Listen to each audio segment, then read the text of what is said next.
Students, आगे का हम पढ़ते हैं। आगे हम पेज नंबर 37 में आ गए हैं। अब 37 में आ गए हैं तो वो 3 पार्ट्स में माउंटेन रेंजेस डिवाइडेड है। तो वो 3 पार्ट्स कौन से हैं वो हमने पहले पेज में देखा, उनके नेम्स।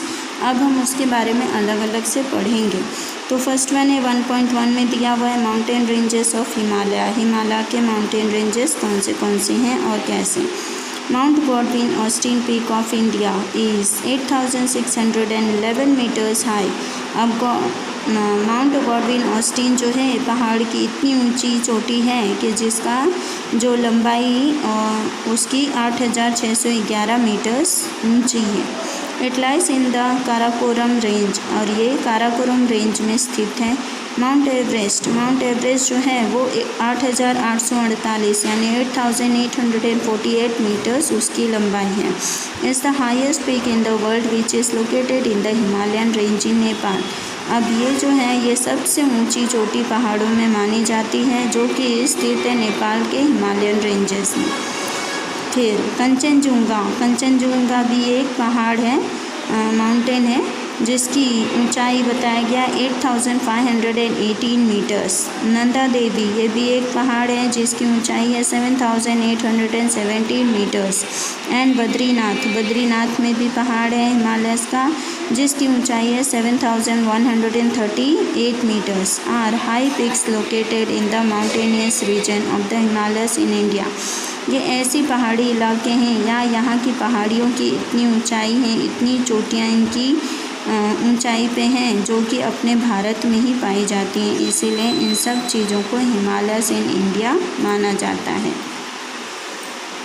नाउ 1.2 में अब हम आ गए। 1.2 में सेकेंड पार्ट यानी 3 अलग अलग रीजन्स में रेंज में डिवाइड है। तो second one mountainous regions of eastern Himalayas. अब ईस्टर्न हिमालयस के बारे में हम जानेंगे। The eastern part of the Himalayas is mountainous. अब ईस्टर्न पार्ट जो है उसका यानी पूरब वाला भाग वो माउंटेनियस है यानी बहुत पहाड़ों से घिरा हुआ है, जैसे पटकोई एंड लुशाई। पटकोई और लुशाई उसमें बहुत ही ऊंची हिल्स हैं।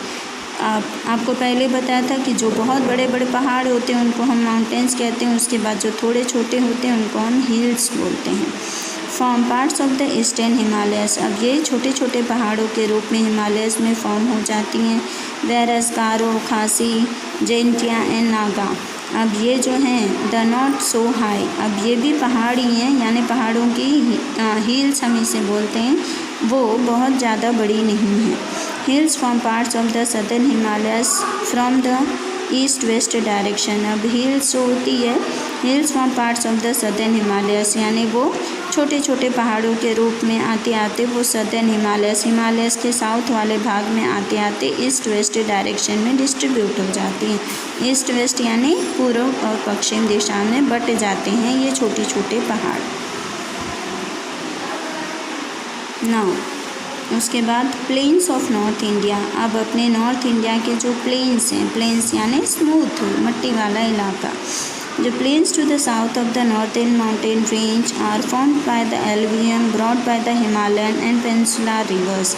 अब जो भी प्लेन्स है जो कि साउथ में नॉर्थन माउंटेन रेंज से बहते बहते जो एलुवियम होता है वो बहते बहते पानी के साथ साथ हिमालय में आ जाता है और वो पेनिनसुलर रिवर्स में मिल जाता है। पेनिनसुलर रिवर्स माने तीनों तरह से नदियाँ बहती हैं और बीच में थोड़ा सा मट्टी का इलाका, तो उस तरह से जो मट्टी होती है वो बीच में एक जगह इकट्ठा हो जाती है। They cover the vast area of north India, और इसी तरह के भाग से भरा हुआ है इंडिया का north part. That is why they are known as the plains of north India, और इसीलिए उसे अपने इंडिया का नॉर्थ प्लेन्स माना जाता है। The plains made by the rivers are so vast that is one of the largest plains in the world formed by the rivers. अब ये जो प्लेन है वो पूरी दुनिया का सबसे बड़ा प्लेन माना जाता है क्योंकि ये खुद ही फॉर्म हो जाता है, इसको किसी ने बनाया नहीं, ये अपने आप कुदरती रूप में नदियों के साथ बहते बहते आता है और यहाँ पे इकट्ठा होके रह जाता है। Due to this vastness of this plains it is one of the most prosperous and populated areas of India.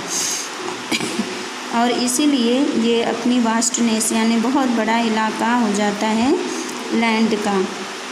और इसीलिए वहाँ पे ज़्यादा संख्या में लोग रहने लग जाते हैं और रहते रहते वो लोग सुखी और समृद्ध माने जाते हैं, क्योंकि सबसे ज़्यादा खेती या सबसे ज़्यादा खेतों में उपजावन जो होता है वो इंडिया के नॉर्थन पार्ट में होता है। इसीलिए ये prosperous and populated areas of India हो जाते हैं। प्रॉस्परस यानी समृद्ध, पॉपुलेटेड यानी भरा हुआ।